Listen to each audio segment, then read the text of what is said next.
and we're going to talk to a man right now, Mr. Richard Taylor, who I hope to be getting into that studio at some point in the very near future. He's been away for a little while, but now he is back, and we got plenty to talk about. Richard, a very, very good morning to you. Welcome. Good morning, Mike. It's great to be back on the home of common sense. I've missed you massively. The only memory I've got of you in the 4-week break I've had is my mug here, right? Yes. Yes, I don't know how you managed to squirrel that one away from the studios here, but don't let anybody see it. No, I haven't lost the old tricks, you see. That's the thing, Mike. Yeah, it's great to be back. And, you know, I've been following what's been going on, Mike. And I want to say the coverage, I know it's past now, the coverage that you and talkTV gave over the Queen's passing was absolutely tremendous. The amount of emotion that you put into it as well, you know, really touched the nation. I watched it all, even though I was on a social media and a media break. But yeah, so much has been going on. You were talking about today, you know, decolonisation in universities here in Wales. Yes. Welsh government wanting to spend millions of pounds of taxpayers' money once again on something that's ridiculous, virtue signalling at its utmost, and it's absolutely absurd because there's been little consultation about it, Mike, if anything.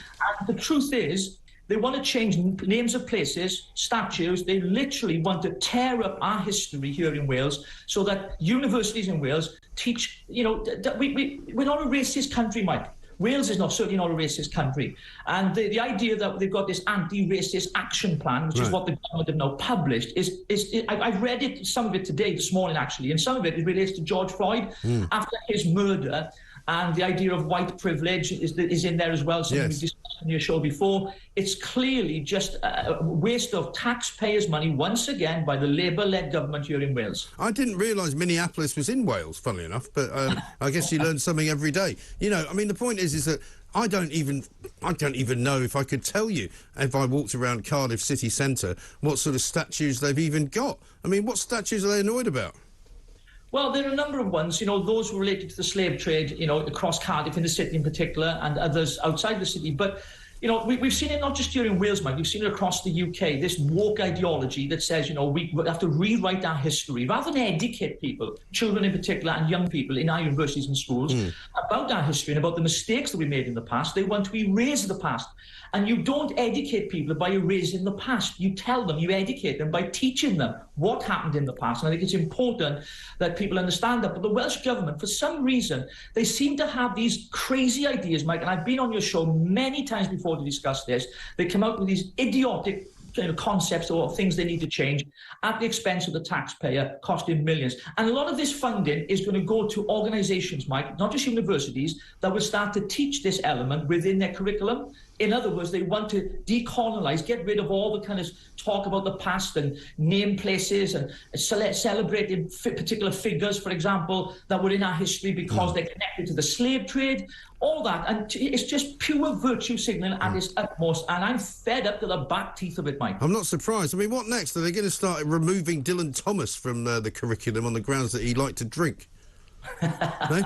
Well, he might, because Mark Drakeford's teetotaler, so he might do. It's my understanding that he is anyway. So who knows with Mark Drakeford, the First Minister of Wales, because his government have been you know. And what really gets to me though, Mike, is the amount of millions of pounds they're going to spend on this, given to organisations and universities, when that money could be better spent right now to help families that are struggling, not just with the cost of living, but also we have the highest levels of child poverty here in Wales. Over 200,000 children, according to the Oxfam report, are living in some form of poverty or under the poverty line. Why don't they put the money to those places and communities across Wales where deprivation is terrible? But no, they want to do this and spend millions of pounds of taxpayers' money on decolonising Welsh universities, getting rid of all the kind of language that refers to it, and being more diverse to give minority groups more of a helping hand, if you like. But, you know, the idea that the anti-racist action plan, even that word itself, implies that we're racist to start. The basis of that is that we're racist. We are not a racist country. You know, there's been loads of research and studies done on this, Mike, as you know, and we're not a racist country. No, of course not. And also, it affects a very small number of people. I mean, there's not 100% of people in Wales going to university. You know, there's a bunch of, layabouts who are otherwise known as university lecturers who spend half their life on strike and the other half working from home, and a bunch of kids who think they're going to go to university and learn, you know, how to be more woke. You know, how is that affecting the economy? How is that affecting the people of Wales? It's not. Well, what it will do, it'll produce a generation, Mike, as we've seen of these eco-warriors you covered this morning in your show, of young people whose ideologies of life is completely warped, in my opinion. That they're entitled to have their opinions and their voice to be heard, like mine as well.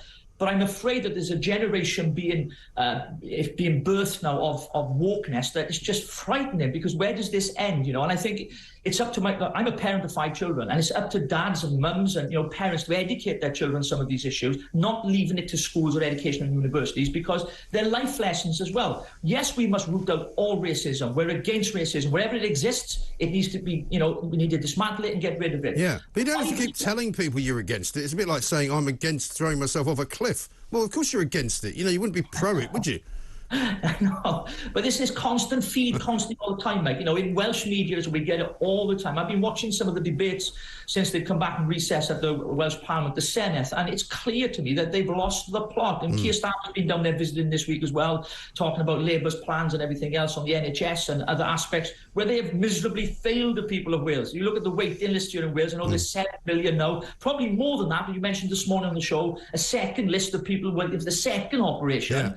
No, it's just huge, colossal. But we have huge issues in front of us in Wales, but yet we want to spend our time talking about nonsense that's not going to really educate people, and is actually going to destroy people's education, in my opinion. Yeah, absolutely right. And also, what's been interesting recently, to me at least, has been this kind of talk of Welsh independence, because, of course, Nicola Sturgeon is trying to push for a second referendum, but it seems to have quite a lot of sort of, shall we say, resonance with some people in Wales who seem to think that they could survive as an independent nation. I don't know where they get that idea from. Well, to begin with, if Wales was to become independent and stand on its own 2 feet, I would be the biggest advocate for it, because I'm a patriotic Welshman. Yeah. I believe in the union. I believe in all the goodness that it brings. And I think the idea of Welsh independence would drag Wales into an economic disaster. There is a £13 billion deficit that we'd have to make up through taxes, through taxation, which the Welsh government surely would not be able to draw from the economy here in Wales, because it's not doing very well. Not as good as England, certainly. And I think the idea that we can be an independent country, come out of the union, is a pipe dream that will never be realised. And I think Nicola Sturgeon is adding fuel to that Welsh fire down here on those who would want Welsh independence, because, of course, they see that as a template of what she's attempting to do by going to the courts now, trying to get this referendum so they can be independent. The same we've seen with Adam Price, the Leader of Plaid Cymru here in Wales. And it's not palatable to the people of Wales, Mike. Poll after poll has shown the people of Wales do not want independence, because it'll be fiscal suicide, it would be wrong for the people of Wales, and, we're stronger together in the union. I don't think there's any doubt about that, because even if the people in Scotland could make a case for independence, which I'm not sure they can in terms of the amounts of money involved and the numbers of British civil servants who currently work there who wouldn't be working there after independence, I mean, the Welsh are in an even worse financial situation, I would have thought. Well, they are. And if you look at the Welsh economy, we're talking about it now. You look at the idea they want to charge a tourism tax here in Wales, for example. They want to introduce all these things that really put businesses off from investing in Wales. I've mentioned on the show many times before, Mike, the M4 relief road, as you come to the Bryn Glass tunnels, they're called. It's a bottleneck, and lots of businesses don't want to invest in Wales. Some of the tech companies do, but certainly when it comes to transport and things, because our road system is so outdated, it's unbelievable. It's like going back to the 50s. It really is. And they're building some of these roads they're building now. They're reducing the speed limits, as you know, from 30 to 20 in all kind of residential areas. They're doing it in some of our motorways, reducing it to 50 on an average speed limit. And they're slowing the economy down. They're not pumping into the economy. If anything, they're slowing it down. And you look at the amount of people unemployed here in Wales as well. It's some of the records that we've got. We're smashing all the wrong records, Mike. That's what this Welsh government is doing. Yeah, well, absolutely right. I mean, they're not doing too great in Downing Street, it has to be said.